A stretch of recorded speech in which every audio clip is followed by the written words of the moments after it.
नमस्कार, मैं हूं अमित पालित।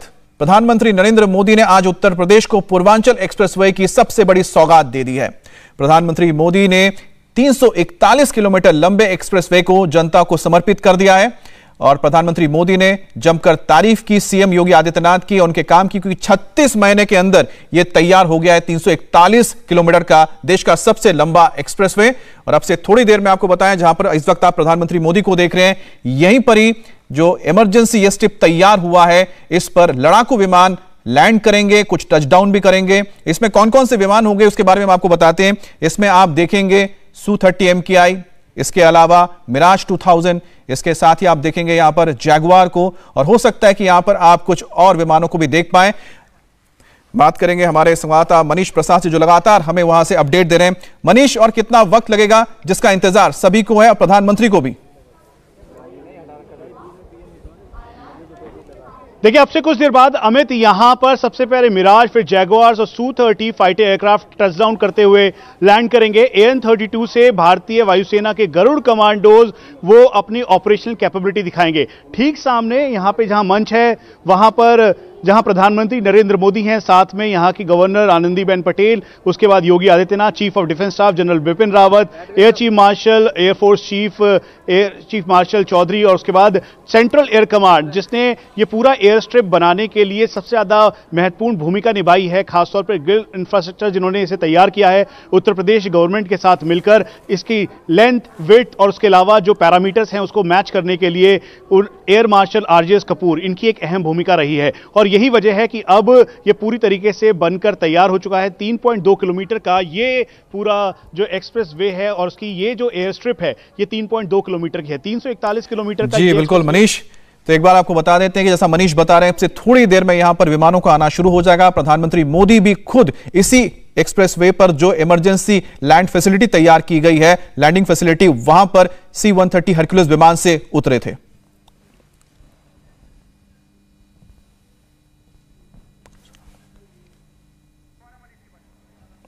जी मनीष, अपनी बात आप पूरी करें।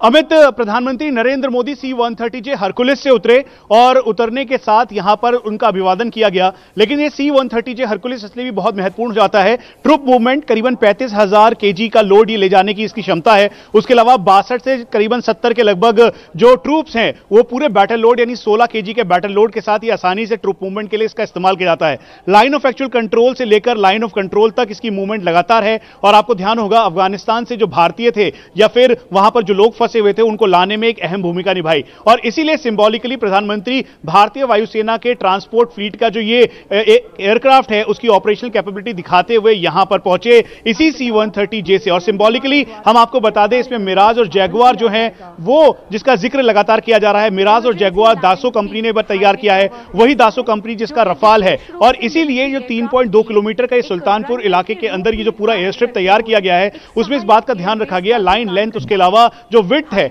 वो प्रॉपर हो और टार्मेक की तरह, यानी एयर स्ट्रिप के टार्मेक की तरह इसको तैयार किया गया है। एक बार फिर से हम आपको दिखाएं कि जहां पे सिंबॉलिकली 0 लिखा हुआ है, 0 के बाद 1 है, वो एरिया होगा जहां से जो फाइटर एयरक्राफ्ट हैं वो जब यहां पर आएंगे टचडाउन करते हुए, तो इसी फ्लो के साथ रोल ऑन करेंगे और फिर उसके बाद पहले वो टो लेते हुए फिर उसके बाद यहां पर होंगे। फॉर्मेशन होगी 2 मिराज 2000, वही मिराज 2000 जिन्होंने बालाकोट में घुसकर पाकिस्तान के आतंकी अड्डों को तबाह किया था, वो स्पाइस 2000 बॉम्ब के जरिए, वही मिराज 2000 यहां पर उड़ते हुए दिखाई देंगे।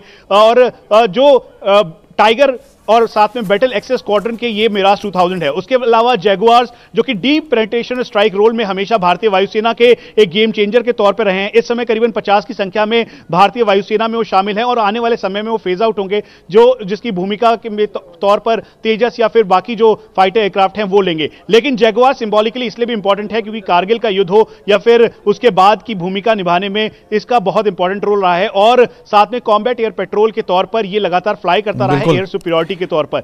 लेकिन साथ में जो आप तस्वीरें दिखा रहे हैं वो बहुत महत्वपूर्ण है, क्योंकि देश में आप देखिए कि इमरजेंसी लैंडिंग फैसिलिटीज की जो बात हम करते हैं, ELF, जिसकी जो संरचना या फिर कहें कि जिसके बारे में जो सोचा प्रधानमंत्री मोदी जब वो 2014 में प्रधानमंत्री के रूप में उन्होंने शपथ ग्रहण किया, और उसी साल आपको बता दें कि मई के महीने में चीन ने सबसे पहला अपना टेस्ट किया था। 2014 में उसने अपने हेनान प्रोविंस में इसी तरह के हाईवे पर लैंडिंग और टेक ऑफ दोनों ही चीजों की एक्सरसाइज की थी और उस दौरान यह सवाल उठा था कि क्या भारत के पास यह फैसिलिटी है। और उसी के बाद आपने देखा होगा पहली बार भारत में इस फैसिलिटी को आजमाया गया था और वो जगह थी नोएडा के पास, ग्रेटर नोएडा एक्सप्रेस पे, जो कि ताज एक्सप्रेस वे जिसे कहा जाता है। वहां पर पहली बार हमने मिराज को इस तरह से टच डाउन करते हुए देखा था और उसके बाद धीरे धीरे आपने देखा होगा देश के अंदर, चाहे वो आगरा से लखनऊ एक्सप्रेस वे पर इस तरह का एयर स्ट्रिप तैयार हुआ, फिर हाल ही में सितंबर में इसी साल आपने देखा है कि किस तरह से बाड़मेर में, जैसलमेर में जो हाईवे बना था वहां पर लैंड किया था सुखोई ने, और साथ ही साथ वहां पर रक्षा मंत्री और नितिन गडकरी ने भी हरक्यूलिस विमान से वहां पर लैंडिंग की थी। और तीसरा इस वक्त आप अपने स्क्रीन पर देख रहे हैं जहां पर हमारा चौथा, हम कह सकते कि चौथा जो लैंडिंग फैसिलिटी है, इमरजेंसी लैंडिंग फैसिलिटी, वो तैयार हो चुका है। और साथ ही साथ आपको बताएं कि चीन के पास 2014 में 10 ऐसी लैंडिंग फैसिलिटीज तैयार थी, इमरजेंसी लैंडिंग फैसिलिटीज हाईवे पर, जो अब बढ़कर डबल हो चुकी है। और भारत ने इसी वजह से 20 इसी तरह के जो लैंडिंग फैसिलिटीज है, इमरजेंसी लैंडिंग फैसिलिटीज, उनको चिन्हित किया है। इस वक्त आप उत्तर प्रदेश का वो देख रहे हैं, चौथा जो देश को मिल गया है इमरजेंसी लैंडिंग फैसिलिटी। इसके अलावा आपको बताएं कि बंगाल, असम, इसके साथ ही साथ आंध्र प्रदेश, तमिलनाडु, पंजाब, हरियाणा, ये तमाम वो राज्य हैं जहां पर इसी तरह से इमरजेंसी लैंडिंग फैसिलिटीज ELF को तैयार किया जा रहा है। मनीष से हमें और भी जानेंगे क्योंकि मनीष लगातार ऐसे इलाकों में गए। मनीष, आप ईस्टर्न सेक्टर में गए, आप वेस्टर्न सेक्टर में गए, आपने इस फैसिलिटीज को देखा है, इनका क्या प्रभाव पड़ता है, इसका क्या फायदा मिलेगा हमारे देश को और साथ ही साथ देश की सेना को? देखिए, साधारण शब्दों में अमित एक बात बताना जरूरी है कि भारतीय वायुसेना के लिए बेस डिपेंडेंसी बहुत जरूरी है। यानी अगर आप एग्जांपल के तौर पे लें 17 स्क्वाड्रन रफाल जिसका बेस अंबाला में है, अगर अंबाला एयरबेस को नुकसान पहुंचता है तो इन्हीं इमरजेंसी लैंडिंग एयर स्ट्रिप का इस्तेमाल करते हुए फाइटर एयरक्राफ्ट आसानी से फ्लाई करेंगे। और ये जिसका इंतजार था वो सामने है और इस समय मिराज 2000 लैंड करता हुआ दिखाई दे रहा है। और ये इस समय वो समय है जब जिसका इंतजार था पूर्वांचल एक्सप्रेस वे का, वो यहां पर है। और एक बार ठीक सामने ऊंचाइयों में आप देखिए जगुआर विमान आ गए हैं और लैंड करते हुए आपको हमारे सामने दिखाई दे रहे हैं। अमित, इस समय ये इसमें पायलट और को पायलट की भूमिका पे यहां पर जो फाइटर एयरक्राफ्ट है मिराज 2000 उसने लैंड किया है और अपने पूरी ऑपरेशनल कैपेबिलिटी के साथ वो लैंड करने के साथ साथ हम आपको दिखा रहे हैं कि यहाँ पर जैसे ही वो लैंड किया उसके तुरंत बाद ही यहाँ पे रोल करता हुआ जहाज की गति को धीमा देख रहे हैं और कम दूरी में ही लैंड करने में सहायक होती है।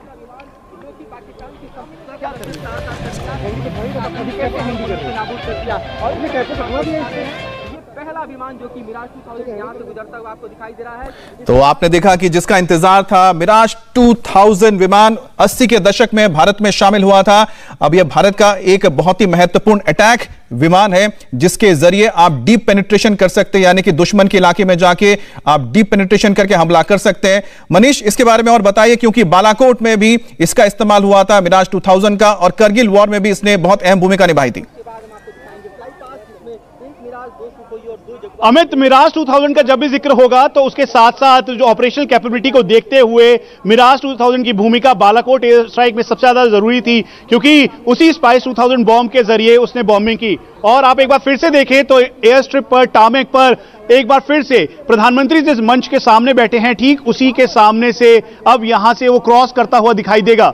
और ये इस समय जो फाइटर एयरक्राफ्ट की भूमिका में मिराज 2000 सबसे ज्यादा अहम इंपॉर्टेंट है और यही वजह है कि इस समय दासो कंपनी ने इसे तैयार किया। और ये इसलिए भी बहुत ज्यादा जरूरी हो जाता है कि कॉम्बैट एयर पेट्रोल करते हुए ये अलग अलग लोकेशंस को पूरी तरीके से, पूरी सक्षमता और ऑपरेशनल कैपेबिलिटी के साथ ये यहां पर इसे जो भारतीय वायुसेना और साथ में भारत का जो एयर स्पेस है उसको ये पूरी सक्षमता के साथ यहां पर कर रहे हैं। और जिसका हम जिक्र कर रहे थे, लो लेवल फ्लाइंग के साथ जो लो एरिया है उसे ये टेक ऑफ करते हुए वो यहाँ पे दिखाई देंगे। और जिसका हम जिक्र कर रहे थे कि ये स्क्रीन पे बता दें, यहाँ पर जो आप इस बार विमान देख रहे हैं ये ट्विन सीटर है। मनीष को भी हम बात करेंगे आखिरकार ट्विन सीटर और सिंगल सीटर जो मिराज है उसमें क्या डिफरेंस है, मनीष से हम जानेंगे। लेकिन आपको बता दें इस वक्त आप जो मिराज 2000 देख रहे हैं ये ट्विन सीटर है, इसका सिंगल सीटर भी ऑप्शन यहाँ पर वेरिएंट हमारे पास मौजूद है। और साथ ही साथ उसके सामने जो आपको एक लंबा सा रॉड नजर आ रहा होगा वो रिफ्यूलिंग की होता है, यानी कि एयर टू एयर रिफ्यूल कर सकता है और उसका जो रेंज है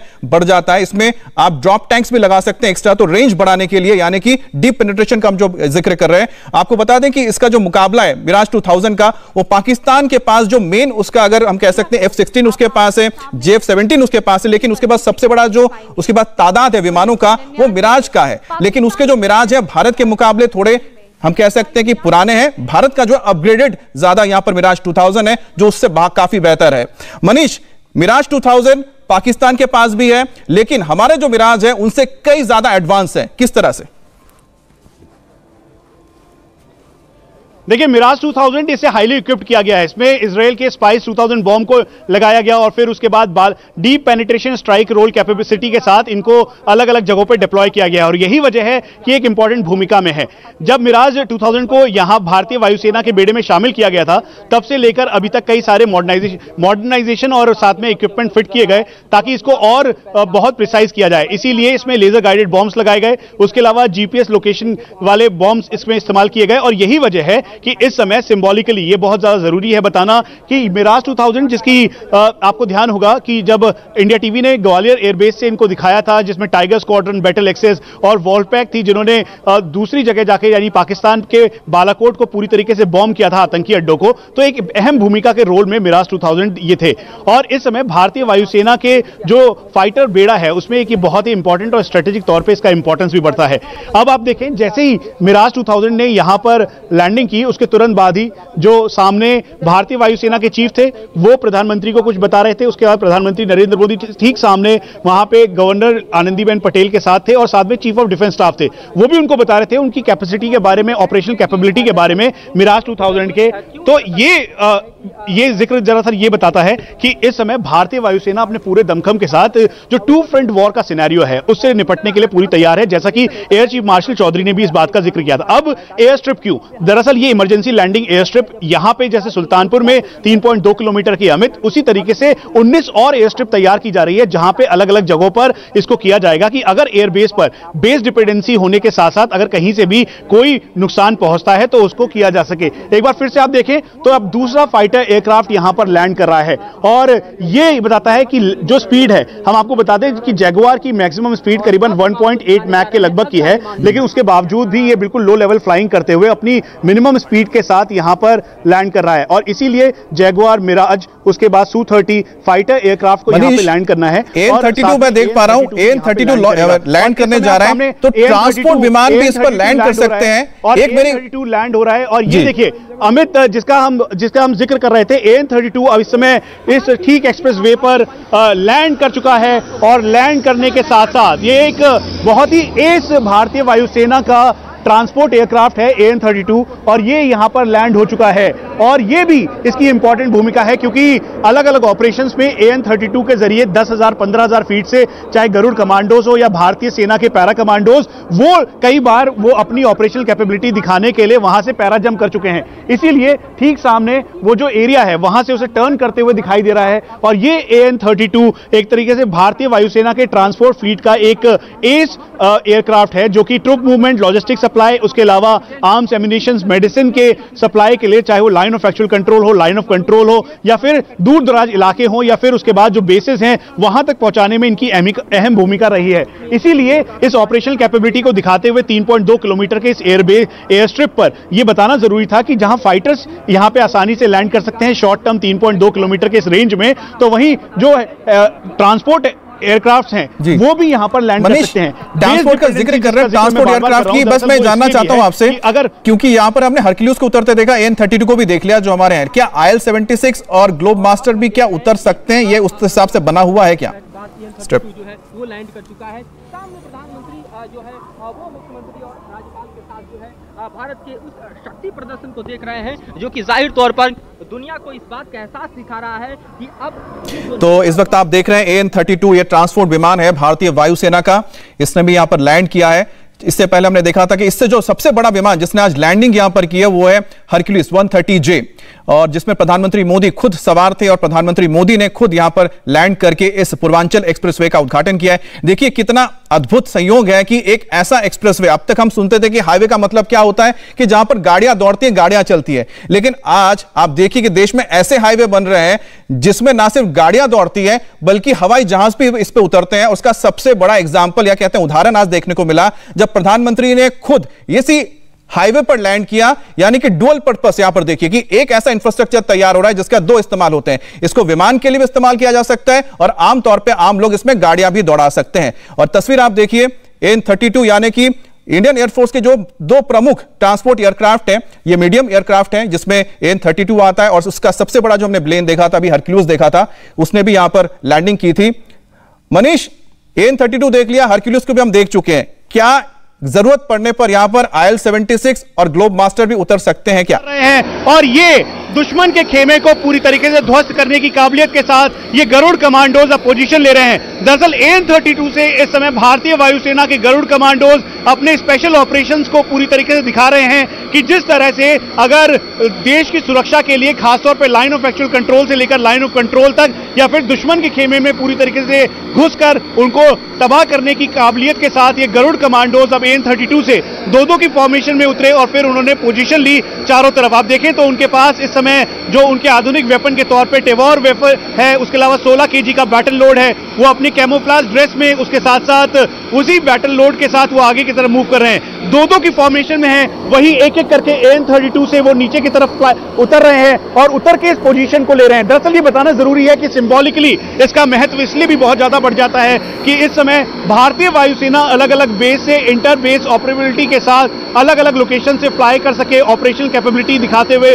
गरुड़ कमांडोज कश्मीर से लेकर कन्याकुमारी तक कहीं पे भी अपने ऑपरेशंस को अंजाम दे सके। तो इसीलिए इसको ये बताया गया, यहां पर दिखाया गया और प्रधानमंत्री के मंच के ठीक सामने ये भारतीय वायुसेना की ऑपरेशनल कैपेबिलिटी दिखाई दी जा रही है। एक तरफ आप देखें जहां पे प्रधानमंत्री हैं, प्रधानमंत्री नरेंद्र मोदी ठीक सामने मंच पर हैं, तो वहीं दूसरी तरफ AN-32 जिसने अभी इस पूर्वांचल एक्सप्रेसवे पर लैंड किया, उसे दो की फॉर्मेशन में करीबन 12 जो गरुड़ कमांडोज हैं उन्होंने अपनी पोजीशन ली है, इस पूरे एरिया को सिक्योर किया है। और यही तरीका है कि जब रेकी करने के बाद दुश्मन के खेमे की जब फाइनल असॉल्ट के लिए गरुड़ कमांडोज अपने ऑपरेशंस को अंजाम देते हैं तो अपने आधुनिक वेपन और साथ में बैटल लोड के साथ उस एरिया को ध्वस्त करने की काबिलियत रखते हैं। इसीलिए आप देखें बड़ी पेयर में ये मूव कर रहे हैं और बहुत सूझबूझ के साथ ये मूव करते हुए दिखाई दे रहे हैं। दरअसल ये भारतीय वायुसेना के गरुड़ कमांडोज एलीट कमांडोज हैं जिनको आगरा में ट्रेन किया गया, पैराशूट ट्रेनिंग सेंटर में ट्रेन किया गया, उसके अलावा अलग अलग जगहों पर ट्रेन करके इनको पूरी तरीके से इक्विप किया गया। मॉडर्न वेपन के तौर पर ये अपने साथ टेवॉर, साथ में उसके अलावा जो उनके और वेपन्स हैं वो लेकर यहाँ पर हैं।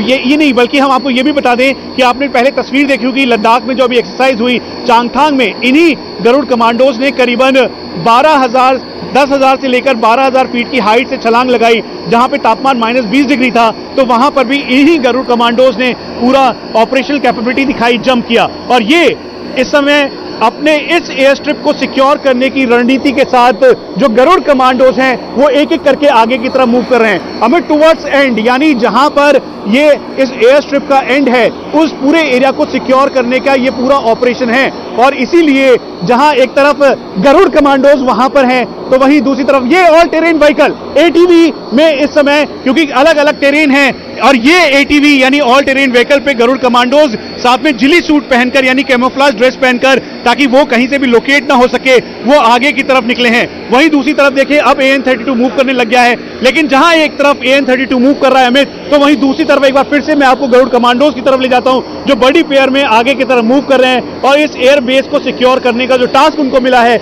यानी एयर स्ट्रिप को सिक्योर करने का टास्क मिला है, उसी टास्क को अंजाम देने के लिए पूरी लोकेशन को सिक्योर कर रहे हैं। आप देखें तो नीचे वो क्रॉल करते हुए एक जगह पर आकर रुक गए हैं, पोजीशन ले ली है उन्होंने।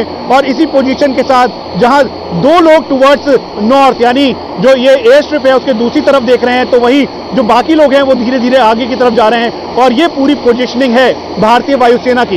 एक तरफ जहां गरुड़ कमांडोज ने पोजीशन ली तो वहीं अब AN-32 एक बार फिर से टेक ऑफ करता हुआ दिखाई दे रहा है और प्रधानमंत्री को यही जानकारी भी दी जा रही है।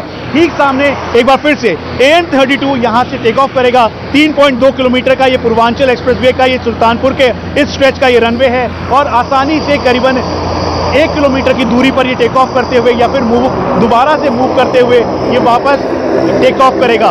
ये भारतीय वायुसेना की ऑपरेशनल कैपेबिलिटी बताता है, भारतीय वायुसेना का सक्षमता बताता है। और इसीलिए हम आपको बता दें कि जब भारत और चीन के बीच फेस ऑफ की कंडीशन हुई तो लाइन ऑफ एक्चुअल कंट्रोल के जो हाईएस्ट पीक थी, यानी जो अलग अलग ऊंची चोटियां थी, उन सब जगहों पर गरुड़ कमांडोज को भी डिप्लॉय किया गया ताकि आसानी से वो कोऑर्डिनेट्स के साथ साथ जो भारतीय सेना के पैरा एसएफ या एसएफएफ थे उनके साथ कदम से कदम मिलाकर जो पूरी सरहद है उसकी निगरानी कर सकें। और इन्हीं लिए इस समय कश्मीर की अलग अलग पोजीशंस पर भी इनको डिप्लॉय किया गया है। और हमें इस बात की भी जानकारी है अमित कि जो आप इस समय अभी देखेंगे जहां प्रधानमंत्री नरेंद्र मोदी हैं तो वहीं उनको जब बताया गया AN-32 से कि अब जो कमांडोज हैं वो निकलेंगे और फिर उसके बाद ये ऑपरेशन कैपेबिलिटी दिखाएंगे, तो उसके साथ साथ जो गरुड़ कमांडोज हैं उन्होंने चारों तरफ पोजीशन ले ली। और पोजीशन लेने के बाद दरअसल ये भारतीय वायुसेना की ऑपरेशनल कैपेबिलिटी और इंटीग्रेशन बताता है, जहां पे भारतीय सेना, वायुसेना तीनों जो अंग है नौसेना के साथ वो मिलकर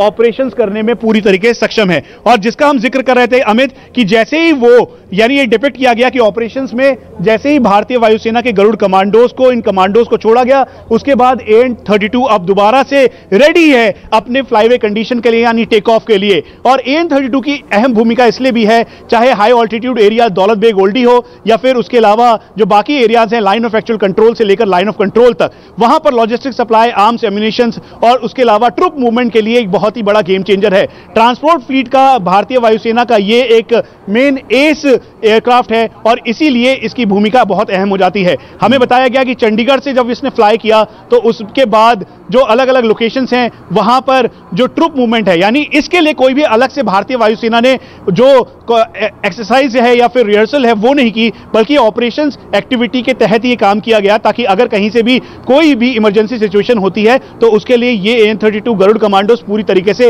एक्टिव हो। गरुड़ कमांडोज को उत्तर प्रदेश के चांदीपुर में ही ट्रेन किया जाता है और फिर उसके बाद अलग अलग जगहों पर डिप्लॉय किया जाता है। और इस समय एयर बेसिस की सुरक्षा, साथ में लाइन ऑफ एक्चुअल कंट्रोल से लेकर लाइन ऑफ कंट्रोल के अलग अलग पोजीशन पर गरुड़ कमांडोज को डिप्लॉय किया गया है। मिराज 2000 का दमखम आपने देखा, जो कि अपनी ऑपरेशनल कैपेबिलिटी कई बार मनवा चुका है, कई बार दिखा चुका है। स्पाइस 2000 बॉम्ब से बालाकोट में जाकर उसने एयर स्ट्राइक की और वो उसका आज तक पाकिस्तान को टीस है। तो वही दूसरी तरफ AN-32, अब बारी है जैगुआर की। और एक बार फिर से इसी फॉर्मेशन में जो भारतीय वायुसेना के Su-30M क्या है, जैगुआर्स और मिराज 2000 ये दिखाते हुए, और मिराज ने कहा ऊपर की तरफ वर्टिकल चार्ली किया तो Su-30M क्या है आगे की तरफ, और जैगुआर्स टर्न डाउन करते हुए ये भारतीय वायुसेना का दमखम दिखाते हुए इस समय ठीक मंच के सामने, जहां एक तरफ प्रधानमंत्री से देख रहे हैं, वहीं Su-30M क्या है जो भारतीय वायुसेना का कॉम्बैट एयर पेट्रोल के तौर पर एक एस फाइटर एयरक्राफ्ट है। कुल मिलाकर 270 से ज्यादा की संख्या में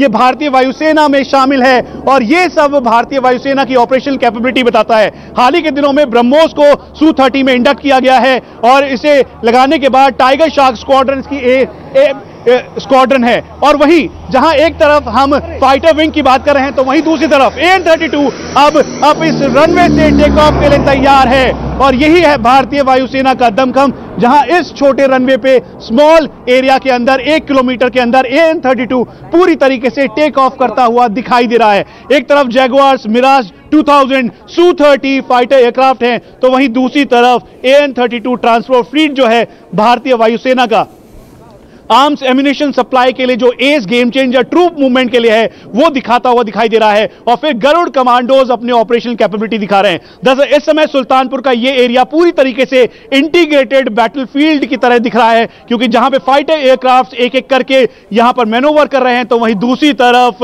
गरुड़ कमांडोज ने पूरी पोजीशन इस एयर स्ट्रिप की ले ली है ताकि कहीं से भी कोई भी अगर ये डिपिक्ट किया जा रहा है, जैसे स्वीडन मॉडल का जिक्र हमने किया, जैसे ताइवान का जिक्र किया, ठीक उसी की तर्ज पर अब भारतीय वायुसेना अलग अलग जो हाईवेज हैं, कुल मिलाके 19 हाईवेज वहां पर ये इमरजेंसी लैंडिंग एयर स्ट्रिप के तौर पर इसे तैयार कर रहे हैं। आप एक बार फिर से देखें, ये जो पूरी एयर स्ट्रिप है, दरअसल इसके बारे में हम आपको ये बता दें कि 19 और ऐसी एयर स्ट्रिप है जहां पर इसको तैयार किया जाएगा और उसके साथ साथ बिल्कुल मनीष, आप 19 जिन हाईवेज का और जहां पर ऐसे इमरजेंसी लैंडिंग फैसिलिटीज तैयार किए जा रहे हैं उसका जिक्र कर रहे हैं। मैं जरा नाम बता दूं कहां कहां पर इस तरह की तैयारियां हो रही हैं। सबसे पहले हमने जैसलमेर में सितंबर में देखा था, पलौदी जैसलमेर रोड पर इस तरह के इमरजेंसी लैंडिंग फैसिलिटीज तैयार हुई।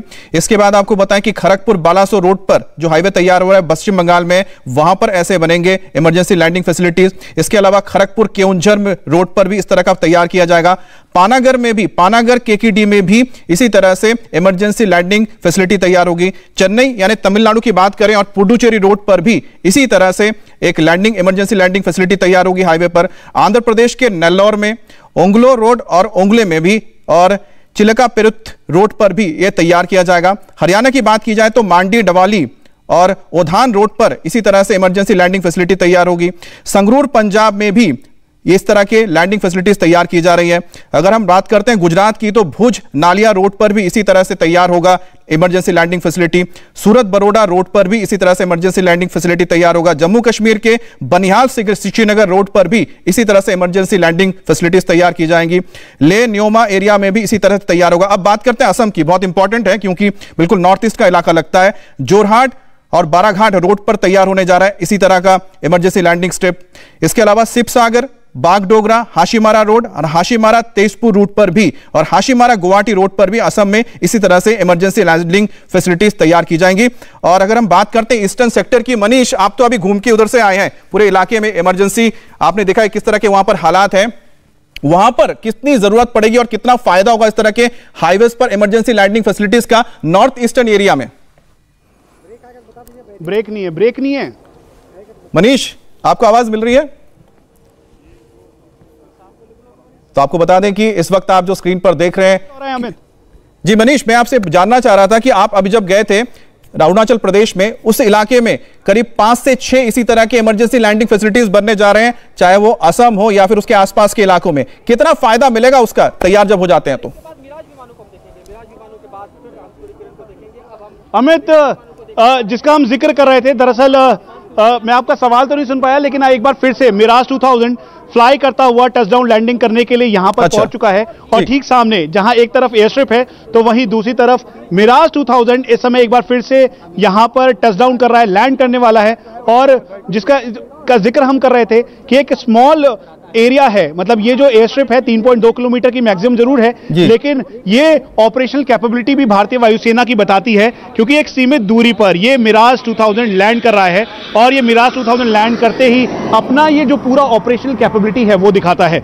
इस समय भारतीय वायुसेना में मिराज की जो स्क्वाड्रन्स हैं उसमें टाइगर और साथ में बैटल एक्स और वॉल्पैक ये गेम चेंजर के तौर पर है। और इसीलिए एक बार फिर से टचडाउन करते हुए मैनोवर करता हुआ ऊपर दिखा रहा है, जिसका हम बार बार जिक्र कर रहे थे कि जैसे ही वो फ्लाई करेगा उसके तुरंत बाद ही टचडाउन करते हुए वो टेक ऑफ कर जाएगा। और वही हुआ, और ये टेक ऑफ करता हुआ दिखाई दिया, यानी टचडाउन रोल करते हुए एक बार फिर से लैंड करने की जगह ये सीधा फ्लाई कर गया। यानी ये भारतीय वायुसेना के जो पायलट्स, को पायलट्स, उसके अलावा जो यहां पर ऑपरेशंस किया जा रहा है वो पूरी उसकी ऑपरेशनल कैपेबिलिटी दिखा रहा है, बता रहा है। सिंबॉलिक इसका महत्व इसलिए भी हो जाता है क्योंकि जितने भी एयर स्ट्रिप्स तैयार किए जा रहे हैं वो लाइन ऑफ एक्चुअल कंट्रोल और लाइन ऑफ कंट्रोल से होने वाले टू फ्रंट वॉर के जो खतरे हैं उसको देखते हुए किया जा रहा है। एक बार फिर से यहां पर जो एयर स्ट्रिप है,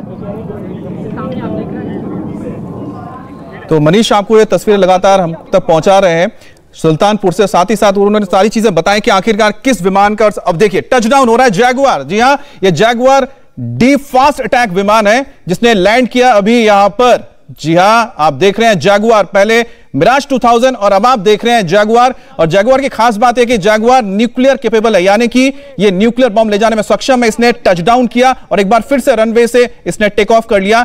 ये बताता है प्रिपरेशन, कोई भी विमान को किसी वक्त अगर इमरजेंसी के दौरान उतारना है, उसी को हमने देखा। मनीष, जैगुआर को हमने देखा, जबरदस्त तस्वीर एक बार फिर से हम दिखा रहे हैं आपको। जैगुआर ने टचडाउन किया, रोल ओवर किया, उसके बाद फिर से इसने टेक ऑफ कर लिया। मिराज के बाद जैगुआर की ये टचडाउन लैंडिंग थी, लैंड करते हुए वो ठीक ऊपर की तरफ फिर से एक बार टेक ऑफ कर गया। और ये दरअसल क्योंकि ऑपरेशन प्रिपेयर्डनेस के हिसाब से 3.2 किलोमीटर का ये जो एयर स्ट्रिप है इसे कैसे एक्टिव रखना है वो एक बड़ा चैलेंज है। और इसीलिए एटीसी कंट्रोलर के द्वारा हमें ये बताया गया था कि ये पूरा मैनोवर ठीक एक्टिव 8 मिनट का स्क्रैम्बल टाइम, यानी एक एयरक्राफ्ट को तैयार होके ऊपर जाने में फ्लाइट टाइम में जितना लगता है वही दिखाया जा रहा है। एक बार फिर से ठीक सामने यहां पर फाइटर एयरक्राफ्ट की स्मॉल लैंडिंग और सामने है जैगुआर। और ये अमित, जैगुआर की ये प्रॉपर लैंडिंग है। Jaguar deep penetration strike mode में भारतीय वायुसेना का हिस्सा है।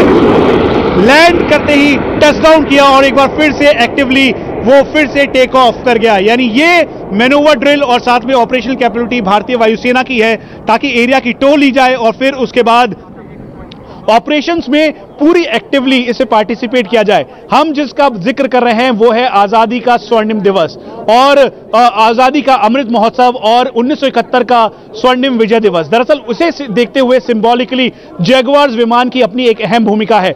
हालांकि इस समय भारतीय वायुसेना में 50 की संख्या में ये हैं, आने वाले टाइम में फेज आउट होंगे, लेकिन ऑपरेशनल कैपेबिलिटी के लिए बहुत जरूरी है। और ये एयर स्ट्रिप इस समय एक्टिव मोड में है। एक्टिव मोड का मतलब अमित यह है कि हर 1 मिनट में यहां पर फाइटर एयरक्राफ्ट आ रहे हैं। अब यहां से शुरू करें तो जहां पे पोजीशन नंबर 1 लिखा है, ठीक उसी पोजीशन नंबर 1 से अब एक बार फिर से फाइटर एयरक्राफ्ट के आने का सिलसिला जारी है। और ये Su-30 MKI है जो कि भारतीय वायुसेना का है। इसका NATO नेम फ्लैंकर है और भारतीय वायुसेना के कॉम्बैट एयर पेट्रोल के लिए Su-30 MKI ने हर बार अपना दमखम दिखाया है। और यही वजह है कि Su-30 MKI टच डाउन करता हुआ लैंड यहां पे वो करने की उसने ट्राई किया और फिर उसके बाद टच डाउन करता हुआ रोल ऑन करते हुए सीधा ऊपर की तरफ चला गया। और यही है भारतीय वायुसेना में 272 से ज्यादा की संख्या में इस समय जो Su-30 MKI शामिल हैं, जो कि हाल ही के दिनों में ब्रह्मोस भी इसमें लगाई गई है। और टाइगर शार्क स्क्वाड्रन जो है ब्रह्मोस से इंडक्ट की हुई जो स्क्वाड्रन है उसका नाम है Su-30 MKI। इस समय international border, line of control, line of actual control, हर जगह कॉम्बैट एयर पेट्रोल करते हुए एक अहम भूमिका में है। आपको ध्यान होगा जब पाकिस्तान ने अपने F-16 को लॉन्च किया तो उस समय MiG-21 बाइसन के साथ Su-30 MKI थे जिन्होंने वहां पर पाकिस्तानी F-16 को खदेड़ने में पूरी मदद की। जब चाइनीज ने अपने JF-17 गारगुंसा, शिगासे और जो अलग अलग एयर बेसिस पे खड़े किए तो उस समय भी उनको पीछे करने के लिए कॉम्बैट एयर पेट्रोल के तौर पर लेह एयरबेस से फ्लाई करने वाले सबसे पहले Su-30 MKI और साथ में MiG-29 अपग्रेडेड थे। एक बार फिर से Su-30 MKI इस सुल्तानपुर के 3.2 किलोमीटर के एयर स्ट्रिप पर एक बार फिर से ये ऑपरेशनल कैपेबिलिटी है Su-30 MKI की। दरअसल अपनी मैक्सिमम स्पीड के साथ जो करीबन 2000 किलोमीटर प्रति घंटे की रफ्तार है उसके साथ Su-30 MKI इस समय इस एयर स्ट्रिप पर पूरी काबिलियत के साथ मैनोवर कर रहा है। जहां एक तरफ Su-30 MKI अपने take off, touch down, landing कर रहा है तो वहीं दूसरी तरफ प्रधानमंत्री नरेंद्र मोदी वो देखते हुए, उनको डिटेल बताते हुए, साथ में चीफ ऑफ डिफेंस स्टाफ और चीफ ऑफ आर्मी स्टाफ, उसके अलावा जो इस समय सेंट्रल एयर कमांड के चीफ है एयर मार्शल RGS कपूर, जिन्होंने पूरा खाका तैयार किया, जिन्होंने ये पूरी ड्रिल तैयार की, साथ में इस हाईवे को तैयार करने के लिए उनकी एक अहम भूमिका रही। दरअसल इस हाईवे में इस स्ट्रेच को इसलिए भी इंपॉर्टेंस दी गई क्योंकि ये एक पूरी तरीके से अगर आप इसे देखेंगे भी GPS लोकेशन के हिसाब से भी तो एक स्ट्रैटेजिक इंपॉर्टेंस है क्योंकि ये इन डेप्थ एरिया में है। इन डेप्थ एरिया का मतलब यह है कि ये लाइन ऑफ कंट्रोल या इंटरनेशनल बॉर्डर या बॉर्डर के करीब नहीं बल्कि इन डेप्थ एरिया कोर के अंदर है, जहां तक पहुंचने के लिए दुश्मन को भारतीय सेना और सैन्य शक्ति के एयर डिफेंस मैकेनिज्म और बाकी चीजों को देखना पड़ेगा, झेलना पड़ेगा। इसीलिए emergency air landing air strip के तौर पर इसका इस्तेमाल किया जा सकता है और यही भारतीय वायुसेना का पूरा दमखम था जिसको स्ट्रेटेजिक तौर पर नेशनल हाईवे के साथ मिलकर जो ग्रिल इंफ्रास्ट्रक्चर है उन्होंने इस पूरे रोड को तैयार किया। इस 3.2 किलोमीटर के रोड को तैयार करने में जितनी मशक्कत की गई उतनी नहीं थी। और एक बार फिर से Su-30 MKI ठीक जहां पे प्रधानमंत्री का मंच है उसके ठीक सामने फ्लाई करता हुआ दिखाई दे रहा है और ओवर है ये टर्न डाउन सीधा 120 डिग्री का टर्न और फिर उसके बाद अपनी तेज स्पीड और साथ में 2000 किलोमीटर प्रति घंटे की रफ्तार के साथ वो स्लो मूव करते हुए स्लो मोशन के साथ ये इस समय Su-30 MKI एक बार फिर से जो मंच है उसके ठीक सामने से गुजर रहा है। हम आपको यह भी बता दें कि इसका NATO नेम फ्लैंकर है और ये करीबन 270 की संख्या में है। 2002 में पहली बार Su-30 MKI भारतीय वायुसेना का हिस्सा बना और फिर उसके बाद से लेकर अभी तक ये लगातार भारतीय वायुसेना के कॉम्बैट एयर पेट्रोल और ऑपरेशनल कैपेबिलिटी, रॉकेट और आर्मामेंट के साथ हर एरिया को डोमिनेट कर रहा है। और यही वजह है कि Su-30 MKI भारतीय वायुसेना का एक game changer twin jet multi role combat aircraft है और यही इसकी काबिलियत को बढ़ाता है। इसीलिए मॉडर्नाइजेशन के तहत Su-30 MKI को पूरी तरह से लैस किया गया, ताकि अगर कहीं से भी लाइन ऑफ एक्चुअल कंट्रोल और लाइन ऑफ कंट्रोल के एरिया में कोई भी सिचुएशन बनती है तो उस सिचुएशन को खत्म करने के लिए पूरी तरह से Su-30 MKI अपनी सक्षमता के साथ एयर स्पेस को डोमिनेट कर सके। और यही वजह है, एक बार फिर से Su-30 MKI जो ये एयर स्पेस है वहां पर अपने मैनोवर कैपेबिलिटी दिखा रहा है, 360 डिग्री टर्न, साथ में टर्न डाउन, राउंड आउट, और यही नहीं बल्कि ठीक सामने स्लो स्पीड, यानी जो इसकी स्पीड है उससे काफी लिमिटेड स्पीड में साइलेंस के साथ ये वो 360 डिग्री टर्न जिसका जिक्र हम कर रहे थे, लेकिन Su-30 दिखाता हुआ इसमें मैक्सिमम ग्रेविटी और साथ में जो पायलट है उसकी ऑपरेशन कैपेबिलिटी दिखाई देती है। और यही जो जब डॉग फाइट होती है, यानी अगर कॉम्बैट एयर पेट्रोल के टाइम पर एनिमी का फाइटर एयरक्राफ्ट अगर डॉग फाइट कर रहा है यानी आमने सामने की लड़ाई कर रहा है, तो यही वो मैनूवर्स है जिसका जिक्र हम लगातार कर रहे थे। इन्हीं मैनूवर्स के जरिए जो एनिमी का फाइटर एयरक्राफ्ट है उसे डॉज करने की पूरी काबिलियत रखता है Su-30 MKI, और यही इसकी सक्षमता को भी बढ़ाता है। एक बार जहां Su-30 MKI लगातार फ्लाई कर रहा है और मैनूवर दिखा रहा है, तो अब देखिए जो इस समय इसकी 1.8 और 2 की मैक की स्पीड थी उसको बिल्कुल स्लो कर दिया। आपको बिल्कुल भी आवाज नहीं आएगी इस समय Su-30 की, क्योंकि अपनी साइलेंस, अपने बिल्कुल स्पीड को डाउन करते हुए स्टैटिक मोशन के साथ ये मूव कर रहा है। लेकिन ये डॉज करने की और जो डॉग फाइट है उसमें ये कैपेबिलिटी इनहैंसमेंट के तौर पर इसको देखा जाता है, और इसीलिए इस समय Su-30 की अलग अलग स्क्वाड्रन्स इस समय भारत के अलग अलग एरियाज में डिप्लॉयड है, जो भारतीय वायुसेना की सक्षमता बताती है। एयर चीफ मार्शल चौधरी ने इस बात का जिक्र किया था, एयर चीफ ने, कि भारतीय वायुसेना अपने 33 और 34 स्क्वाड्रन की जो संख्या है उसके साथ पूरी तरीके से 2 फ्रंट वॉर के लिए कैपेबल है, और वो किसी को भी यानी स्ट्रेंथ दिखाने का मौका आए तो आसानी से वो स्ट्रेंथ दिखा सकती है। इसीलिए वो सिंबॉलिकली महत्व चाइना और साथ में पाकिस्तान की तरफ था, जहां पे आपको ध्यान होगा लाइन ऑफ एक्चुअल कंट्रोल पे जैसे ही फेस ऑफ हुआ, चाइना ने शिगासे, गारगुंसा और अलग अलग एयरबेस पे जो है वो उन्होंने अपने फाइटर एयरक्राफ्ट डिप्लॉय किए, और जैसे ही वो लाइन ऑफ एक्चुअल कंट्रोल के करीब आने लगे उसके तुरंत बाद ही कॉम्बैट एयर पेट्रोल के तौर पर जो चाइना के कॉम्बैट एयर पेट्रोल के तौर पर जो Su-30 MKI, MiG-29 अपग्रेडेड और जो रफाल थे उन्होंने एरिया को डोमिनेट किया। हम आपको ये भी बता दें कि 3.2 किलोमीटर की जो ये पूरी एयर स्ट्रिप तैयार की गई है वो ये सोच समझ के की गई है कि कभी भी फ्यूचर में अगर इसकी जरूरत पड़ती है तो भारतीय वायुसेना पूरी सक्षमता के साथ ATC के सेटअप के साथ इसी एयर स्ट्रिप से रियार्म कर सके, रिफ्यूल कर सके, और पूरी तरह से जो बेस में है यानी बेस डिपेंडेंसी जिसका जिक्र भारतीय वायुसेना करती आई है वो दरअसल इसी जो हाईवे है, इसी एक्सप्रेसवे को एयर स्ट्रिप पे तौर पर बना सके। आपको ध्यान होगा ग्वालियर में सबसे पहले टचडाउन लैंडिंग की गई जिसमें जैगुआर्स और मिराज शामिल थे। उसके बाद आगरा जो मथुरा एक्सप्रेसवे है, मथुरा के पास वहां पे टचडाउन लैंडिंग करवाई गई, टचडाउन करवाया गया। लेकिन बाड़मेर में गेम चेंजर था। बाड़मेर में इसलिए क्योंकि बिल्कुल डेडिकेटेड करीबन 4 किलोमीटर की एयर स्ट्रिप बाड़मेर में तैयार की गई जहां पे ATC कंट्रोल भी था, और उसके अलावा वो पूरा सेटअप था, यानी वहां पर भी उस एक्सप्रेसवे पे भी रियार्म, रिफ्यूल, रीलॉजिस्टिक और सब कुछ आर्म्स एम्युनिशन के साथ उसे पूरी मुस्तैदी के साथ वहां पे एयर ऑपरेशंस इमरजेंसी के टाइम पे करने की उसे सक्षमता प्रदान की गई। इसीलिए उसको ध्यान में रखते हुए जब 14 जुलाई 2018 को प्रधानमंत्री नरेंद्र मोदी ने इस एक्सप्रेसवे का शिलान्यास किया था तो उस समय भी तय किया गया कि इस एक्सप्रेसवे को भी ठीक उसी तरीके से एयर स्ट्रिप के फॉर्म में तैयार किया जाए। इसीलिए एक बार फिर से आप देखें तो ये जो एयर स्ट्रिप है, जो मेन एरिया सुल्तानपुर का एंट्री पॉइंट है, वहां से लेकर 3.2 किलोमीटर तक के पूरे एरिया में इस एयर स्ट्रिप को इसी तरीके से तैयार किया गया है अमित। और यही एक खासियत भी है क्योंकि गोरखपुर जो कि फॉरवर्ड एयर बेस के तौर पर जिसका इस्तेमाल होता है, बरेली जिसका बेस के तौर पर इस्तेमाल होता है,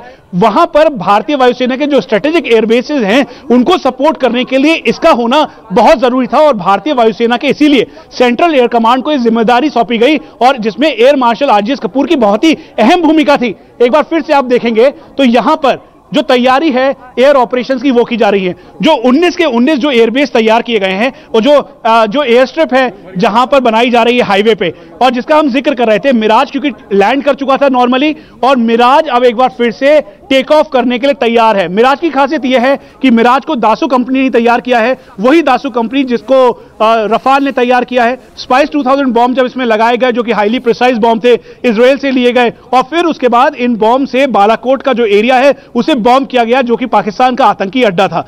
दरअसल ये जो है टाइगर स्क्वाड्रन या फिर बैटल एक्स वॉल्पैक, ये तीन वो एस स्क्वाड्रन हैं जो कि इस समय मिराज 2000 की जो एक्टिवली अलग अलग जगहों पे कॉम्बैट एयर पेट्रोल करते हुए भारतीय वायुसेना की ऑपरेशनल कैपेबिलिटी को बढ़ाता है। और इस समय आप ठीक सामने देख रहे हैं मिराज 2000 की ये टेक ऑफ है। मिराज 2000 जिसकी मैक्सिमम स्पीड करीबन 2.2 मैक 2.0 मैक के लगभग की है, यानी 2000 किलोमीटर प्रति घंटे की रफ्तार से ये तेजी से फ्लाई कर सकता है। और अब शॉर्ट टाइम पे, यानी शॉर्ट पीरियड में स्क्रैम्बल टाइम मैक्सिमम और अपने पूरी स्पीड के साथ टेक ऑफ करता हुआ पूर्वांचल एक्सप्रेसवे पर यह दिखाई दे रहा है। और यही इसकी काबिलियत भी है, और इसीलिए मॉडर्नाइजेशन के तहत इस समय भारतीय वायुसेना जो कि अपने 30 से 32 स्क्वाड्रन के साथ है, आने वाले टाइम पे फाइटर स्क्वाड्रन को और बढ़ाया जाएगा। और यही कहा गया है भारतीय वायुसेना के एयर चीफ मार्शल चौधरी के द्वारा कि आने वाले टाइम पर भारतीय वायुसेना की ऑपरेशनल कैपेबिलिटी और एनहांसमेंट होगी, क्योंकि भारतीय वायुसेना को और फाइटर एयरक्राफ्ट मिलेंगे, जैसे रफाल मिला है, उसके अलावा ऑल अपग्रेडेड वर्जन, क्योंकि रफाल अपने ओमनी रोल में है, और ये जो है 4.5 जनरेशन 4 जनरेशन फाइटर एयरक्राफ्ट हैं जो मल्टी रोल है, डीप पेनिट्रेशन स्ट्राइक रोल में है। तो जैगुआर्स फेज आउट होंगे तो नए आएंगे। तो इसीलिए इस एयर स्ट्रिप को इस तरीके से तैयार किया गया है, चाहे रफाल हो या फिर यहां पर जो हेलीकॉप्टर्स या फिर उसके साथ साथ ट्रांसपोर्ट एयरक्राफ्ट, वो आसानी से यहां पर लैंड कर सके अमित। और यही इसकी खासियत है। एक बार फिर से मैं आपको ले चलूंगा जहां पे प्रधानमंत्री बैठे हैं। प्रधानमंत्री नरेंद्र मोदी जहां बैठे हैं, उनके साथ योगी आदित्यनाथ हैं और लेफ्ट साइड पे आनंदीबेन पटेल हैं। लेकिन जो उसके बाद के 3 और 4 लोग हैं वो बहुत इंपॉर्टेंट है। चीफ ऑफ डिफेंस स्टाफ, जिन्होंने पूरा ये तैयार किया, खाका तैयार किया, उन्होंने कहा कि लाइन ऑफ एक्चुअल कंट्रोल से लेकर लाइन ऑफ कंट्रोल के जो डेप्थ एरियाज हैं, उन एरियाज के अंदर अलग अलग जगहों पर जो हाईवेज हैं उनको landing emergency landing air strip में तब्दील किया जाए। इसीलिए जिसका जिक्र कर रहे थे कि डीप एरियाज क्यों चूज किया गया, क्योंकि लगातार आप तस्वीरें में बता रहे हैं, आपने कुछ इंपॉर्टेंट पॉइंट्स भी उठाए कि आखिरकार क्यों डीप एरियाज, यानी कि उनको क्यों चूज किया गया। जैसे आपने बताया गोरखपुर में बेस है, बरेली में बेस है, लेकिन वो बहुत करीब हो जाते हैं अगर हम देखते हैं कि जो डिस्टेंस है। अमित, जिसका हम जिक्र कर रहे थे, मिराज 2000 ये ठीक सामने से फ्लाई करता हुआ दिखाई दे रहा है। और अब जो आपने Su-30 का मैनोवर देखा था, अब ये मिराज 2000 का मैनोवर है।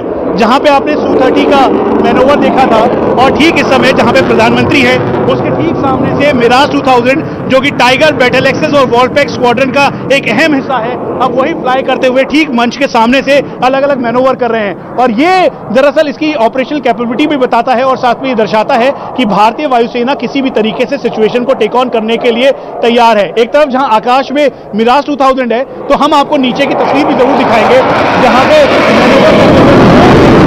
देखने के लिए मिराज 2000 को यहां पर आए हैं। हर कोई इसकी तस्वीर लेना चाहता है, क्योंकि सुल्तानपुर में पहली बार ये फाइटर एयरक्राफ्ट हाईवे पर उतरते हुए देखा है, और इसीलिए ये भारतीय वायुसेना की सक्षमता बताता है। साथ में यहां का जो ऑपरेशनल कैपेबिलिटी है या फिर महत्व, जो इच्छा शक्ति है, उसको भी दिखाता है। इसीलिए आप एक बार फिर से देखें, वहां पर हमें ठीक सामने मिराज 2000 जो अपने मैनोवर्स कर रहा है, 360 डिग्री ड्रिल कर रहा है, अपने लो स्पीड एंड जो हाई स्पीड है उसके साथ वो कर रहा है। और जितने भी जो इमरजेंसी लैंडिंग एयर स्ट्रिप के तौर पर जो तैयार किए गए हैं हाईवेज, दरअसल उन सभी हाईवेज का इस बात का ध्यान रखा गया है कि उनको इसी तरीके से डेप्थ एरिया में बनाया जाए, ताकि अगर इमरजेंसी सिचुएशन में कोई भी फॉरवर्ड बेस को नुकसान पहुंचता है, तो ये जो फाइटर एयरक्राफ्ट है भारतीय वायुसेना के, वो डेप्थ एरिया का इस्तेमाल करते हुए वो सीधा rearm, refuel, logistic supply, arms, ammunition सब कुछ हो सके। और ये मिराज 2000 एक बार फिर से वर्टिकल चार्ली करते हुए ठीक ऊपर की तरफ जा रहा है, और ये भारतीय वायुसेना की ऑपरेशनल कैपेबिलिटी भी दिखाता है, क्योंकि डॉग फाइट की सिचुएशन में यही मैनोवर सबसे ज्यादा काम आते हैं। और फिर अगर दुश्मन ने कभी भी दुश्मन के फाइटर एयरक्राफ्ट ने लॉक कर दिया मिसाइल से, तो यही डॉग फाइट में सबसे ज्यादा काम आता है। और ये भारतीय वायुसेना की ऑपरेशनल कैपेबिलिटी। अमित, एक बार फिर से हम आपको मंच पे ले चलेंगे जहां पे का जिक्र हम कर रहे थे कि प्रधानमंत्री नरेंद्र मोदी के साथ जो 4 लोग बैठे हैं, 4 ऑफिसर्स बैठे हैं, दरअसल वो बहुत इंपॉर्टेंट हैं। एक तरफ chief of defence staff general Bipin Rawat, जिन्होंने तय किया कि 19 और अलग अलग जो इस समय हाईवेज हैं उनको अपग्रेड किया जाए, इसलिए हाईवे अथॉरिटी को ये बोला गया, नितिन गडकरी की मिनिस्ट्री ने बहुत इसमें इंपॉर्टेंट रोल अदा किया। उसके अलावा सेंट्रल एयर कमांड के, और ये देखिए सूर्य किरण एक्रोबैटिक टीम जिसे द शार्क कहते हैं, और ये स्कैट की team the shark Surya Kiran जिसे रेनबो रे ऑफ लाइट कहते हैं, वो तिरंगा दिखाते हुए साथ में दोनों तरफ Su-30 MKI है। तो एक तरफ जहां सूर्य किरण एक्रोबैटिक टीम है तो वहीं दूसरी तरफ Su-30 MKI, और ये भारतीय वायुसेना का दमखम है। स्कैट यानी Surya Kiran acrobatic team 52 squadron भारतीय वायुसेना की, जिसने देश विदेश में अपना परचम लहराया है अलग अलग मैनोवर्स करके, एक्सरसाइज करके। तो वहीं दूसरी तरफ इस समय Su-30 MKI अपनी पूरी ड्रिल और सक्षमता के साथ यहां पर इस समय सुल्तानपुर के एयर स्पेस को अपने मैनोवर और ऑपरेशनल कैपेबिलिटी के साथ दिखाते हुए, दर्शाते हुए, और यही है भारतीय वायुसेना का दमखम। यही है पूर्वांचल एक्सप्रेस का वो 3.2 किलोमीटर का एयर स्ट्रिप का एरिया जिसकी बात हम कर रहे थे, जो कि स्ट्रैटेजिक जिसका इंपॉर्टेंस है। और अब आने वाले समय में 19 और ऐसे एक्सप्रेसवे हैं जहां पर ये 3 से 4 किलोमीटर की एयर स्ट्रिप तैयार होगी कि इमरजेंसी के टाइम पर भारतीय वायुसेना जो बेस डिपेंडेंट रही है, वो बेस डिपेंडेंसी उनकी खत्म हो जाए और वो इन्हीं हाईवेज का इस्तेमाल इमरजेंसी लैंडिंग एयर स्ट्रिप के तौर पर कर सके। अमित जी, मनीष, जैसा कि हमें तस्वीर पहुंचा रहे थे कि आपने देखा कि आखिरकार किस तरह से सूर्य किरण विमानों ने एक तिरंगा पूरे आसमान में लहरा दिया, जो ये बताता है कि भारत की जो तरक्की है किस तरह से हो रही है। ऐसी तरक्की जिसका फायदा आम लोगों को मिलेगा, एक ऐसा इंफ्रास्ट्रक्चर जिसका फायदा ना सिर्फ आम लोग ले पाएंगे बल्कि इसका फायदा डिफेंस को भी मिलेगा। जी मनीष, इसका हम जिक्र कर रहे थे। अब एक प्रधानमंत्री नरेंद्र मोदी यहां से जा रहे हैं, वापस जा रहे हैं, क्योंकि ये पूरा जो ऑपरेशनल कैपेबिलिटी और फ्लाईपास था वो अब खत्म हो गया। प्रधानमंत्री नरेंद्र मोदी को जैसे ही वो यहां उतरे थे, करीबन 8 मिनट की एक वीडियो दिखाई गई थी इस एक्सप्रेसवे के बारे में कि 22,500 करोड़ की लागत से बना 341 किलोमीटर का ये एक्सप्रेसवे, जो कि 9 डिस्ट्रिक्ट्स को जोड़ता है, कुल मिला के 10 घंटे लगते थे, अब वो महज 3 घंटे में पूरा जो रोड है वो पूरा होगा। प्रधानमंत्री को ब्रीफ किया गया। उसके बाद भारतीय वायुसेना तस्वीरें पहुंचाई, वो हमने देखी, पूरे देश ने भी उसको देखा है, और प्रधानमंत्री मोदी अब आगे जा रहे हैं। आपको बता दें कि आज का दिन बहुत खास इसलिए रहा कि पहली बार हमारे देश ने देखा कि किसी प्रधानमंत्री मोदी यानी पीएम ने इस C-30, आप देख रहे हैं 130 हरक्यूलिस विमान के जरिए, आप देखिए ये विमान वापस आ रहा है। इसका मतलब है कि प्रधानमंत्री मोदी एक बार फिर से इसी विमान के जरिए वापस लौटेंगे। प्रधानमंत्री मोदी ने हरक्यूलिस 130J विमान के जरिए ही पूर्वांचल एक्सप्रेस पर लैंड किया था, और आप देखिए कि प्रधानमंत्री मोदी के लिए एक बार से फिर से वो विमान लैंड कर रहा है, और कितनी खूबसूरत तस्वीर है। और ये बताता है कि भारत की जो टेक्निकल चीजें यानी हमारी जो टेक्निकल एक्सपर्टीज है वो दुनिया में किसी भी देश से कम नहीं है, और उसका सबसे बड़ा एग्जाम्पल आज देखने को मिल रहा है। और ये भरोसा बताता है कि हमारे इंजीनियर्स, हमारे टेक्नीशियंस वर्ल्ड क्लास हैं, तभी तो ऐसा इंफ्रास्ट्रक्चर खड़ा किया है जहां पर ना सिर्फ आम लोग गाड़ियां दौड़ाएंगे बल्कि हमारे एयरफोर्स के विमान भी यहां उतरेंगे। मनीष, अमित, C-130J हरकुल से प्रधानमंत्री नरेंद्र मोदी यहां पर पहुंचे थे, समय था करीबन 1:15 के लगभग का, और ठीक वैसे ही हुआ। प्रधानमंत्री नरेंद्र मोदी जैसे यहां पे उतरे, सभा को संबोधित किया, और फिर उसके बाद वो यहां पर पहुंचे 2:45 के लगभग। यहां पर प्रधानमंत्री ने जो भारतीय वायुसेना की ऑपरेशनल कैपेबिलिटी है उसको देखा। जिस C-130J हरकुलिस से वो आए थे उसकी एक अहम भूमिका है। अहम भूमिका अफगानिस्तान में अपने लोगों को वापस लाने की भी है, साथ में जो ट्रूप्स इंसर्शन है उसके लिए भी है, या फिर गरुड़ कमांडो मूवमेंट के लिए भी जो है। भारत की एयरफोर्स के लिए एक बहुत ही अहम, हम कह सकते हैं कि एयरक्राफ्ट बनाए, जो टैक्टिकल एयरक्राफ्ट है, ये ना सिर्फ छोटे से रनवे पर उतर सकता है, साथ ही साथ अगर वहां पर एयर स्ट्रिप है यानी कि जो कच्ची पट्टी हम बोलते हैं, जो पकी हुई टारमेट नहीं है, वहां पर भी उतरने में सक्षम है। इंडिया टीवी हर वक्त हर जगह डाउनलोड करने के लिए सर्च करें India TV news Google play store या ऐप स्टोर पर।